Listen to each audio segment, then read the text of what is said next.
Olá! Estamos começando o programa Respondendo sobre as Escrituras, transmitido na Rádio Voz de Amor, a sintonia do adorador. Os programas serão exibidos na quarta-feira, quinta-feira e sexta-feira, às 7 horas da manhã. Já as reprises você vai acompanhar no YouTube, youtube.com/clica aqui não. Lá vai ter uma playlist denominada Respondendo sobre as Escrituras e você poderá assistir todos os vídeos de nossos programas, caso você não acompanhou no rádio. Ou você pode entrar no facebook.com/respondendo sobre as escrituras. Lá vai ter todos os links de nossos programas e você poderá fazer uma pergunta para nós, caso você tenha uma pergunta ou até mesmo uma sugestão. É mais fácil no WhatsApp? Então o telefone é 16 99299 9452. 16 99299 9452. Meu nome é Rafael Leonessa e é uma satisfação poder esclarecer suas dúvidas. É claro que eu não estou sozinho, estou com ele. Quem é você? José Odair, e com muita alegria vamos compartilhar a palavra de Deus. José Odair, hoje vamos terminar o estudo das 7 igrejas em Apocalipse, ou melhor, as 7 cartas destinadas às 7 igrejas em Apocalipse. E hoje vamos tratar sobre a última carta, que é a carta à igreja em Laodiceia. Antes de fazer a leitura, vamos falar com Deus. Senhor Deus, damos graças ao Senhor, chegamos ao estudo da última carta, louvamos ao Senhor por tudo que vimos, por tudo que aprendemos e que possamos aprender ainda mais quando nós meditamos na Tua Palavra. E todos que estão nos acompanhando também possam ser grandemente edificados. É o que pedimos em nome do Senhor Jesus. Amém. Você está acompanhando agora o programa Respondendo sobre as Escrituras. Dúvidas não são mais desculpas para conhecer a Palavra de Deus. Então, José Odair, passamos aqui várias semanas tratando sobre as 7 igrejas em Apocalipse, fazendo aquela visão histórica, o que estava acontecendo na época, e fazendo também as aplicações para os nossos dias. E muitas pessoas comentaram nos vídeos, gostando. Até uma irmã, ela perguntou quando que chegaria ali a carta à igreja em Laodiceia. Então, está aí. Hoje é o último programa sobre as 7 cartas às 7 igrejas em Apocalipse. Então vamos falar agora sobre a carta à igreja em Laodiceia. Vamos à leitura. Apocalipse capítulo 3, a partir do versículo 14. E ao anjo da igreja de Laodiceia escreve: isto diz o Amém, testemunha fiel e verdadeira, o princípio da criação de Deus. Conheço as tuas obras, que nem és frio nem quente. Quem deras fosse frio ou quente. Assim, porque és morno e não és frio nem quente, vomitar-te-ei da minha boca. Como dizes, rico sou, estou enriquecido e de nada tenho falta, não sabes que és um desgraçado, miserável, pobre, cego e nu? Aconselho que de mim compres ouro provado no fogo, para que te enriqueças, e roupas brancas para que te vistas, e não apareça vergonha da tua nudez, e que unja os teus olhos com colírio para que vejas.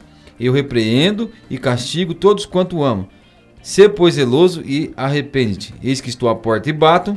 Se alguém ouvir a minha voz e abrir a porta, entrarei até ele e com ele cearei, e ele comigo. Ao que vencer, lhe considerei que se assente comigo no meu trono. Assim como eu venci e me assentei com meu Pai no seu trono. Quem tem ouvidos, ouça o que o Espírito diz às igrejas. Como nós fizemos no comentário das outras 6 igrejas, vamos falar um pouco a respeito da história da cidade. Laodiceia. Laodiceia era o nome da esposa de Antíoco da Síria. Existia 6 cidades, pelo menos na antiguidade, com esse nome de Laodiceia, né? Mas a Laodiceia que nós estamos vendo aqui, ela ficava próxima a Colossos e Hierápolis. Isso nós podemos conferir no capítulo 4 da carta aos Colossenses, quando Paulo fala para que fosse lida a carta que ele enviou a Colossos, também Hierápolis e Laodiceia. Por coincidência, também é o nome da minha esposa, né? Então, a carta a Laodiceia. Um pouco sobre a história. Laodiceia era uma das, se não a mais rica, era uma das cidades mais ricas que existia na antiguidade. E ela era famosa porque ela era um centro financeiro, né? E que mais? Ali em Laodiceia existia uma escola de medicina e ela era famosa por causa de um centro médico onde eles produziam um colírio, um unguento para os olhos e também para os ouvidos. Uma história que aconteceu ali é que no ano 61 houve um terremoto ali também. E esse terremoto arrasou a cidade. E os habitantes de Laodiceia eram tão ricos, mas tão ricos, que eles recusaram a ajuda, o socorro do Império Romano. E eles, com os próprios recursos, construíram rapidamente a cidade sem depender de ninguém, porque eles se consideravam autossuficientes. Um pouco mais a respeito da história de Laodiceia, eles também eram famosos pela confecção. Ali eles tinham uma indústria de vestuários, né? Uma indústria não, né? Mas existia muitas confecções. Eles produziam bastante roupas e também eram famosos por uma roupa de lã que eles produziam. E havia muitos judeus que habitavam ali naquela região de Laodiceia. E essa cidade, ela era bem localizada, e as pessoas disseram que a única coisa que Laodiceia precisava para crescer e para prosperar era a paz, né? E a paz chegou com o Império Romano.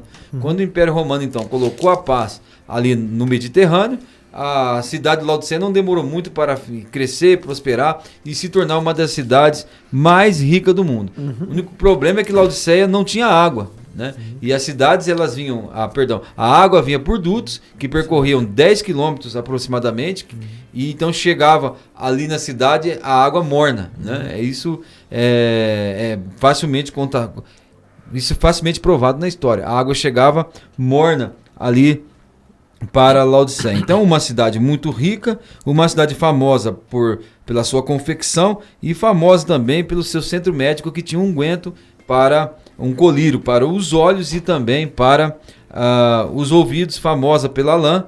Então, esses são alguns detalhes que nós temos da cidade de Laodiceia. Vamos ver como o Senhor Jesus se apresenta aqui.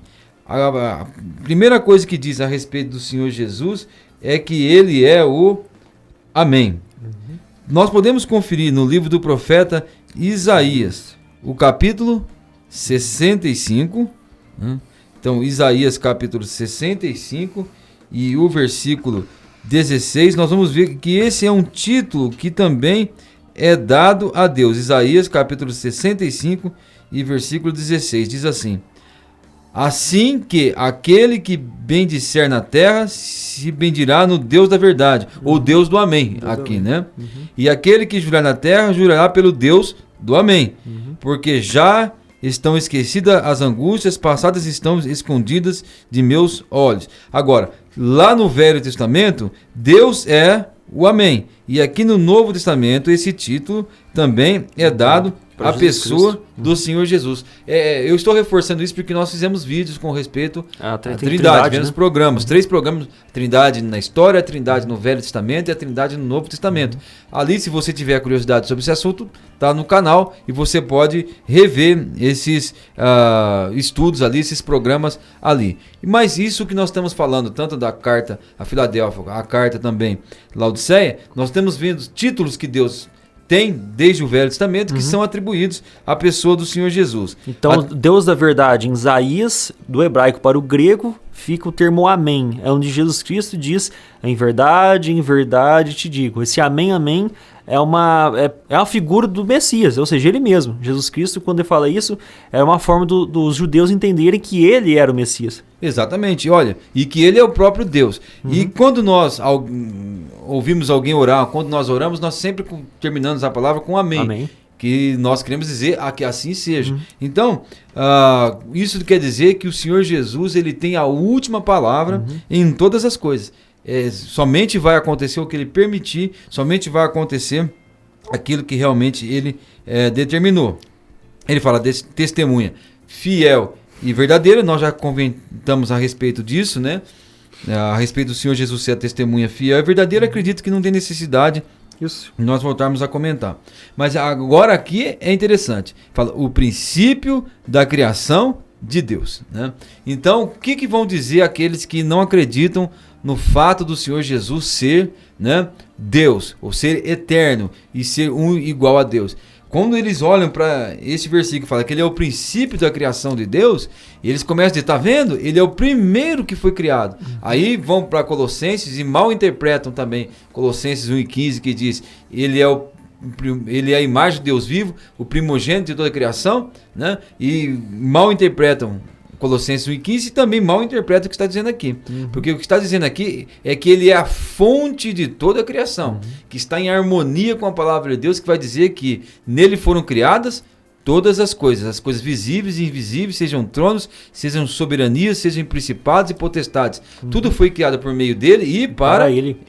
No princípio era o verbo, diz João, o verbo era Deus e o verbo estava com Deus, ele estava no princípio com Deus e todas as coisas foram criadas por intermédio dele e sem ele nada do que foi feito se fez. Então quando ele diz que ele é o princípio de toda a criação, aqui está querendo dizer que tudo tem a sua origem nele e que ele realmente é a fonte de todas as coisas. Mas há uma informação interessante aqui, ó. Quando diz que ele é o Amém, que é uma referência a Isaías, onde é o Deus verdadeiro, aí é uma redundância, porque a testemunha fiel e verdadeira. Ou seja, então está mostrando que aquele Deus de Isaías, o Deus verdadeiro, é o próprio Cristo. Ou seja, Cristo não pode ser um ser criado porque ele é o próprio Deus. E está mostrando que Jesus Cristo aqui, ele é o próprio Deus, claramente. Então, a interpretação mais correta é que ele é a fonte, ele é aquele que criou todas as coisas. Conforme nós podemos ver também nesses textos que nós citamos de Colossenses, mas também poderíamos citar Hebreus capítulo 1.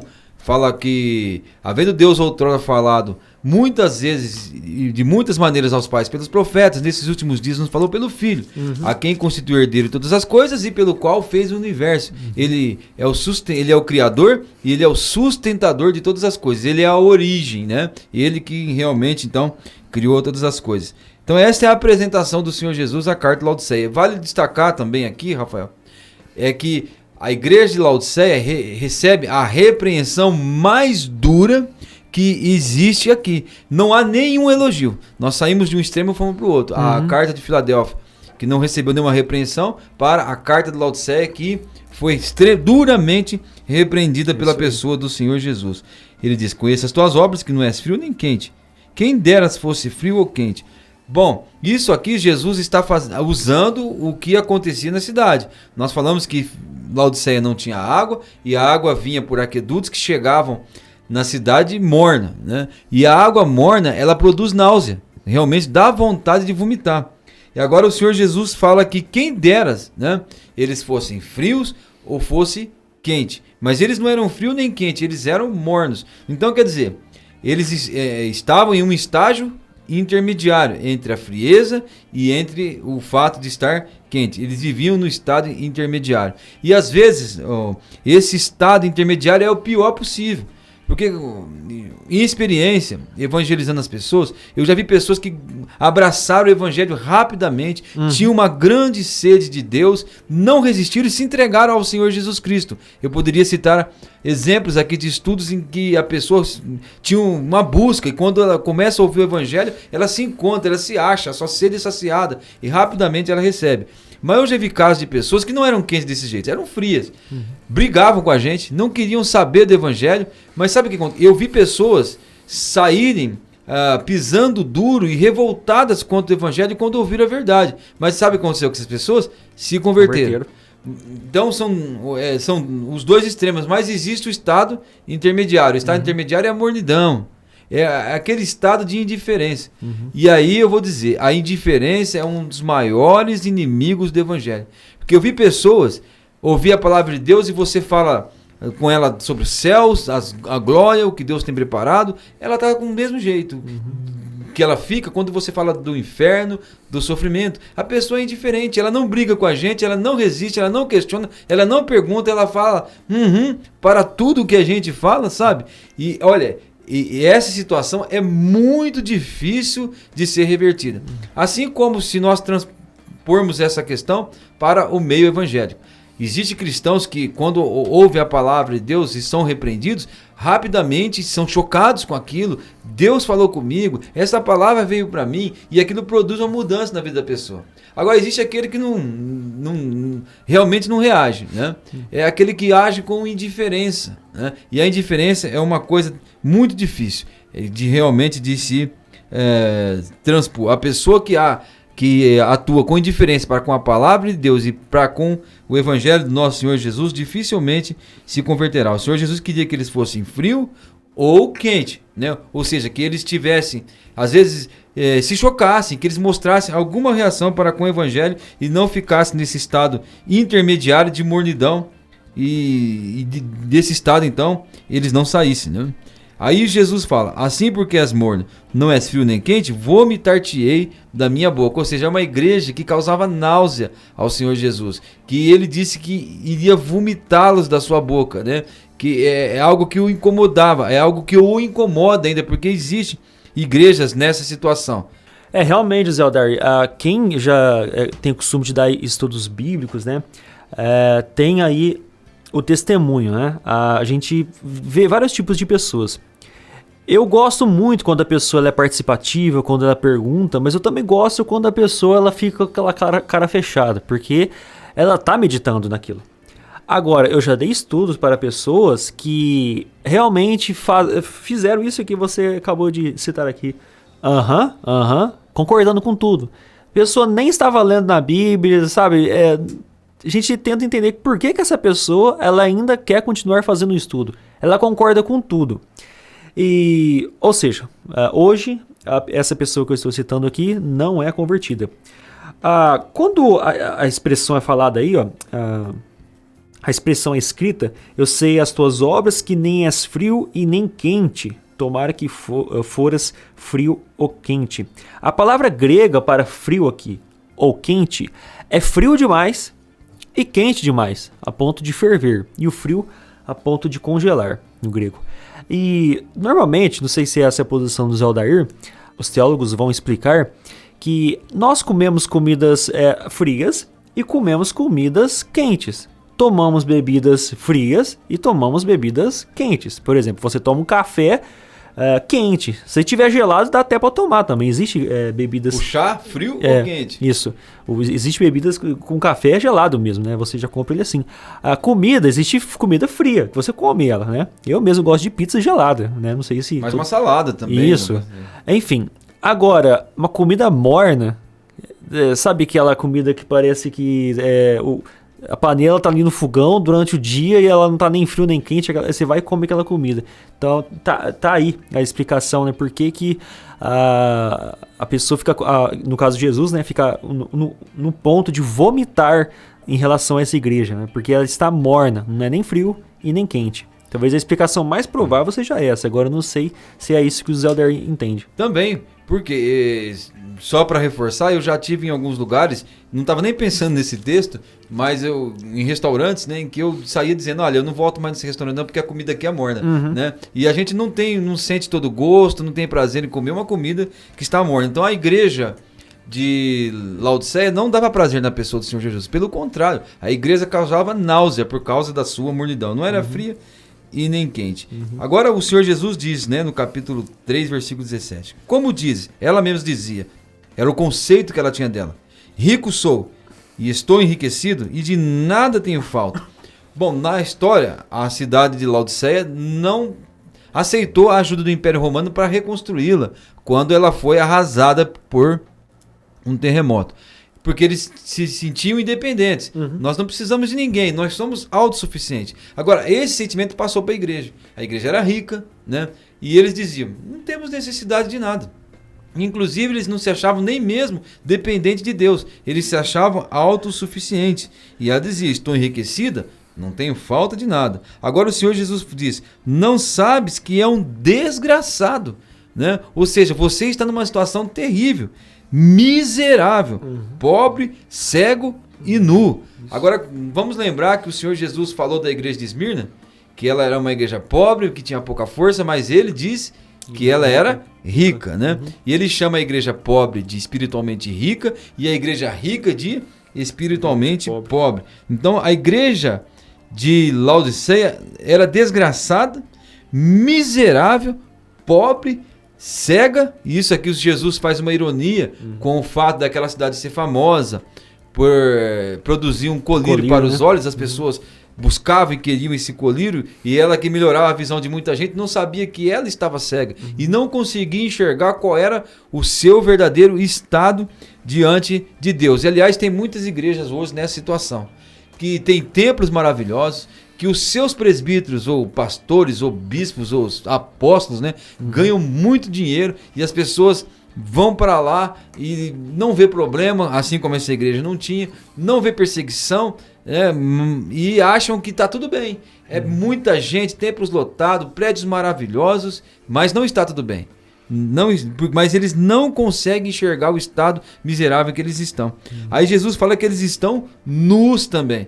E mais uma vez Jesus fazendo uma ironia com o fato deles venderem roupas, né, da cidade para várias partes do mundo e eles fabricarem lã. Agora Jesus diz que na verdade eles estavam nus. Tudo que eles se gloriavam realmente estava completamente errado. Eles estavam cegos e tinham um conceito de si mesmo que Deus não tinha. Né? Achando que era uma boa igreja, uma igreja que não tinha necessidade de nada, que era rica, mas realmente tinha necessidade de tudo. Tinha necessidade de visão, tinha necessidade de vestimenta, tinha necessidade de graça, tinha necessidade de que fossem também alimentados devido ao seu estado de miséria.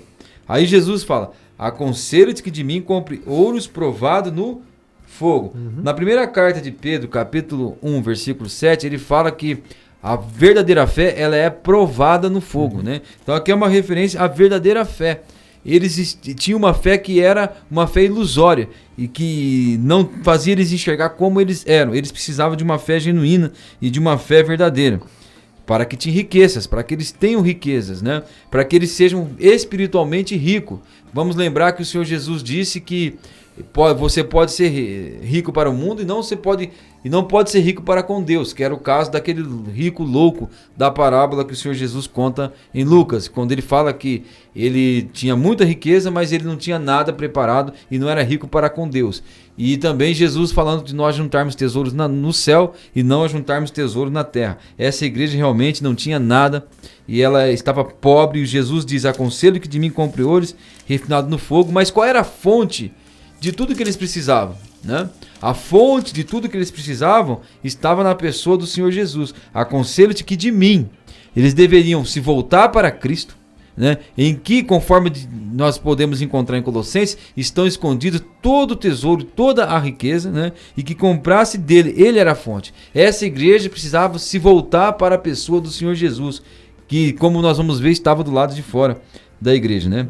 Roupas brancas, para que te vistas e não apareça a vergonha da tua nudez, e que unjas os teus olhos com colírio para que vejas. No Velho Testamento, quando Deus ia disciplinar Israel, muitas vezes ele disse que ia mostrar a nudez de Israel para todo mundo. Então agora ele diz que a igreja de Colossenses deveria comprar roupas brancas do Senhor Jesus Cristo para que pudesse ser vestida e não aparecesse a vergonha da sua nudez, porque ia chegar um momento em que realmente tudo que eles eram iria ser revelado e iria aparecer. Aí Jesus disse que eles deveriam comprar dele colírios para que eles pudessem ungir os seus olhos para que eles pudessem ver. Se eles voltassem-se para o Senhor Jesus, para a palavra do Senhor Jesus, os conceitos do Senhor Jesus, eles iriam então começar a enxergar realmente como eles eram, porque o Senhor Jesus é aquele que ilumina os que estão em trevas, é aqueles que dá vista aos cegos. O Senhor Jesus realmente tem esse ministério por intermédio da sua palavra. Bom, Jesus segue dizendo: eu repreendo e castigo a todos quanto amo. Sê, pois, zeloso e arrepende-te. O interessante é que o Senhor Jesus demonstra que apesar dele dar essa dura repreensão na igreja de Laodiceia, o Senhor Jesus amava essa igreja e ele vem e exorta essa igreja para que ela fosse zelosa e arrependesse. Ele mostra como eles realmente são e agora está pedindo para que eles ouçam a sua palavra. Ele está ordenando, né, que eles se arrependam, enxerguem como eles são e realmente possam ver e aceitar toda a sua necessidade e que eles realmente precisam de tudo que o Senhor Jesus tem para oferecer. Tudo que nós precisamos para sermos espiritualmente ricos, espiritualmente sadios, o Senhor Jesus tem a oferecer. Agora o versículo 20 é interessante porque ele diz: eis que estou à porta e bato. Novamente, né? Repetindo aqui. Se alguém ouvir a minha voz e abrir a porta, eu entrarei com ele e com ele cearei e ele comigo. Paulo fala a Timóteo o seguinte: escrevo-te essas coisas para que, se eu tardar, saibas como convém andar na igreja de Deus, que é a casa de Deus, né? Então a igreja é a casa de Deus. Rafael, você bate na porta para entrar na sua casa? Lógico que não. Você tem a chave, né? A casa é sua, você entra. Agora o Senhor Jesus batendo na porta. Ele está do lado de fora dessa igreja. Isso. É uma igreja que diz que é a casa do Senhor Jesus, mas ele está do lado de fora. Então foi usando esse argumento que um irmão, não entendendo bem aqui o contexto, ele afirmou que essa igreja era igreja de pessoas não salvas, né? Tanto essa quanto outra delas aqui que eu já não lembro. Ele disse, não, mas Jesus Cristo está do lado de fora da igreja. Pô, mas é uma igreja. É uma igreja. Só que há muitas igrejas em que as pessoas estão focando em outro evangelho, que não é o evangelho cristão, e deixando Cristo do lado de fora. Então, ele mesmo que seria o centro da atenção, né? Por que nós falamos evangelho cristocêntrico? Porque Cristo é o centro do evangelho. Então, muitas vezes, as igrejas têm utilizado aí de teologia da prosperidade, né? Achando que o crente tem que ser rico, ter dinheiro e tudo mais, e deixando Jesus Cristo do lado de fora. E por isso que essas pessoas vão ser repreendidas para voltar ao caminho correto, né? E lá em Hebreus capítulo 12, lá fala assim, qual filho há que o pai não corrige? Mas se estáis sem correção de que todos se têm tornado participantes, logo sois bastardos e não filhos. Então uma pessoa que é cristã, que Deus não trata ele, essa pessoa não é salva. Mas essa igreja vai ser tratada assim por Cristo, porque ele quer que a igreja converta, né? Que os cristãos convertam de fato seu caminho. Ou seja, é uma igreja, porque no versículo 19 ele diz, eu repreendo e castigo a todos quanto amo. E vamos lembrar que lá no capítulo 1, o Senhor Jesus, ele andava por entre os candeeiros de ouro. Todos eles eram candeeiros e todos eles eram de ouro. O ouro significa a divindade, né? Significa aquilo que é divino. E a igreja pertence a Deus, a igreja é dele. E Laodiceia era de ouro, Éfeso era de ouro, Esmirna é representada por um candelabro de ouro, ou seja, o Senhor Jesus anda por entre todas as igrejas. Então aqui é uma igreja. Agora o Senhor Jesus está exortando que pode vir a não ser. E eu acredito que é o estágio de quando realmente ele vomitaria ela da sua boca. É um estágio que eles estavam próximos de chegar, né? Se eles não se arrependessem, se eles não voltassem, se eles não fossem zelosos. Mas eles ainda não haviam chegado, ainda eram uma igreja. Porque pode acontecer de pessoas que começam na obediência, começam a pregar a palavra de Deus, mas vão se desviando. Com o tempo, o que vai acontecer com aquela igreja? Se eles se desviam do foco, se desviam da pregação do evangelho, com o tempo pode ser que não haja mais ninguém salvo ali, né? Porque eles abandonaram o evangelho, correram atrás de cura, correram atrás de milagre, correram atrás de sinais, correram atrás de prosperidade, e acabou que aquele lá deixou de ser uma igreja, virou um clube, virou alguma coisa parecida, mas não uma igreja. Ou chega às vezes no ponto de fechar as portas daquela igreja. Então cada um para o seu caminho e fecha as portas da igreja. E esse é um caso de uma das 7 cartas da igreja aí. Eu não lembro qual delas Éfeso, é. A primeira igreja. A Éfeso, né? Vamos fazer a leitura daquele versículo que você citou, que ele é bem interessante para falar aquela questão do ouro. Em 1 Pedro capítulo 1, verso 7. Para que uma vez confirmado o valor da vossa fé, muito mais preciosa do que o ouro perecível, mesmo apurado por fogo, redunde em louvor, glória e honra na revelação de Jesus Cristo. Isso. O que realmente a igreja de Laodiceia não teria, né? Pelo fato de eles estarem andando muito longe da vontade de Deus. Mas é uma igreja que colocou o Senhor Jesus do lado de fora, né? E o Senhor Jesus está repreendendo eles duramente. Eles foram muito longe de Deus, né? Andaram muito longe nesse caminho, mas ainda era uma igreja. Por isso que o Senhor Jesus disse que estava repreendendo eles, para que eles voltassem e não fossem vomitados da sua boca, chegando até um estágio em que eles não mais seriam uma igreja, né? Aí Jesus diz, eis que estou à porta e bato. Se alguém ouvir a minha voz, então aqui ele está falando para uma igreja, mas ele fala que se alguém ouvir minha voz, essa mensagem é endereçada ao indivíduo. Ele diz, e abri a porta, entrarei com ele e cearei com ele e ele comigo. É interessante que no mundo grego, eles faziam 3 refeições por dia. Existia uma primeira refeição, que eles faziam pela manhã, uma refeição no meio do dia, mas essas refeições, elas eram corridas. Você comia rápido e porque você estava cercado de coisas a fazer, um monte de coisa que não te deixava descansar. Mas a palavra que ele usa aqui, cearei, é uma referente à refeição que eles faziam à noite. A refeição que eles faziam à noite era diferente. Ela tinha mais tempo e as pessoas se assentavam à mesa, não existia toda a tecnologia de hoje. Eles conversavam, eles trocavam ideias, eles desfrutavam da presença de um ao outro, trocavam experiências. E a palavra cearei aqui está se referindo a essa refeição. Então Jesus está falando de um momento em que a pessoa poderá estar na presença dele. Do momento em que o Senhor Jesus poderá ensinar aquela pessoa, falar o seu coração e mostrar muitas coisas essenciais à vida espiritual daquela pessoa. Fala de intimidade, fala de proximidade, fala de um momento especial em que você pode gozar da presença da pessoa que está ali contigo. É isso que o Senhor Jesus queria, se tornar íntimo daquelas pessoas. Aquela cristão que não é íntimo de Deus. É isso que nós temos vendo aqui. Cristãos que abandonaram, né, as coisas essenciais da vida cristã. A oração, o contato com a sua palavra e que perderam a intimidade com Deus. O Senhor Jesus está chamando-nos de volta, né, para que a igreja comece a esquentar e sair do estado de mornidão e realmente, espiritualmente, uma igreja mais fervorosa. É necessário que os indivíduos comecem a fazer isso. É muito legal quando nós vamos todos para a igreja e juntos louvamos a Deus e juntos oramos a Deus, mas o que vai sustentar isso e vai tornar isso verdade é o que nós fazemos na nossa intimidade, no nosso quarto. Nós devemos ter intimidade para com o Senhor Jesus Cristo. O Senhor Jesus Cristo está convidando os membros da igreja de Laodiceia a fazerem isso e está convidando você também a fazer isso, né? E Jesus diz: ao que vencer, lhe considerei que se assente comigo no meu trono, assim como eu venci e me assentei com meu Pai no seu trono. A palavra de Deus diz que se nós sofremos com o Senhor Jesus, com ele também nós reinaremos, né? Isso que ele está dizendo aqui.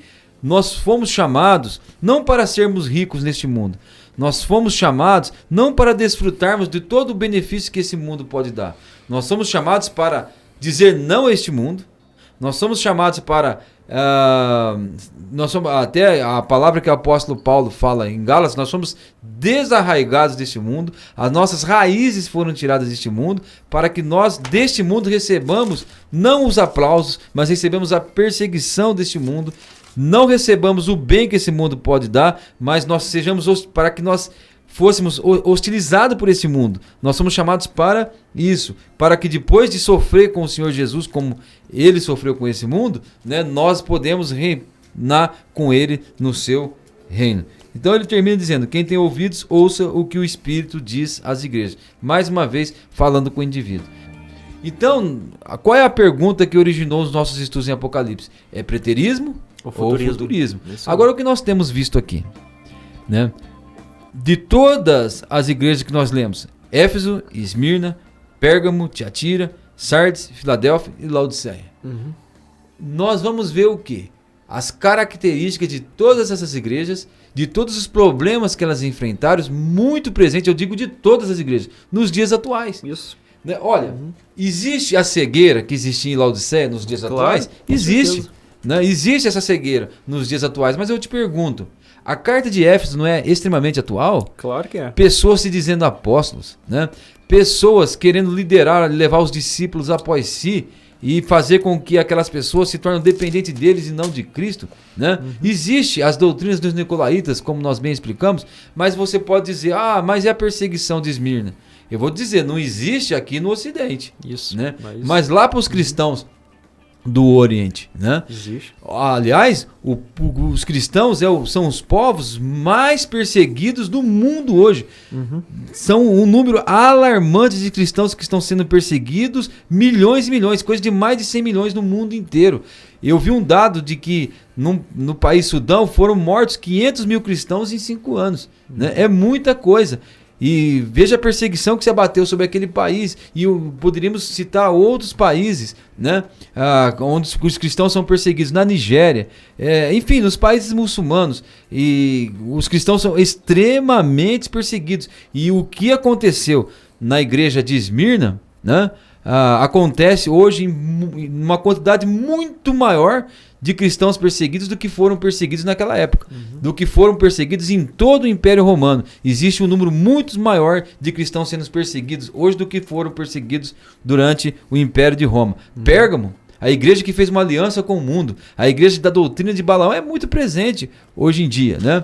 Sardes, a igreja que não vigiou, Tiatira, também aquelas doutrinas que vão fazer com que as pessoas comam das coisas sacrificadas aos ídolos, né? E se misturem também com o mundo. Existem pessoas fiéis, existem pessoas que guardam a palavra do Senhor Jesus, igrejas missionárias, como a igreja de Filadélfia. E, por fim, a cegueira que nós encontramos na igreja de Laodiceia. Então, todas as características que nós vemos nas 7 igrejas estão bem presentes na igreja atual.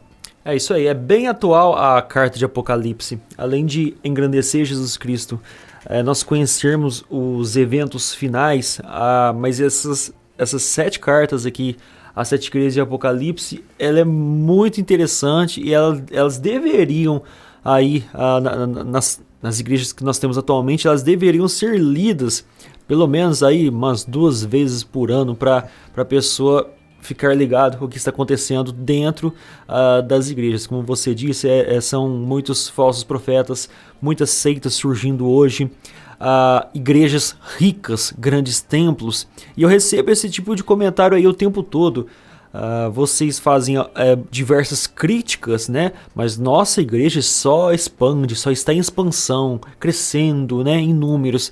Mas isso não é um bom argumento. Porque igrejas estão crescendo em templos gigantescos, quantidades de pessoas.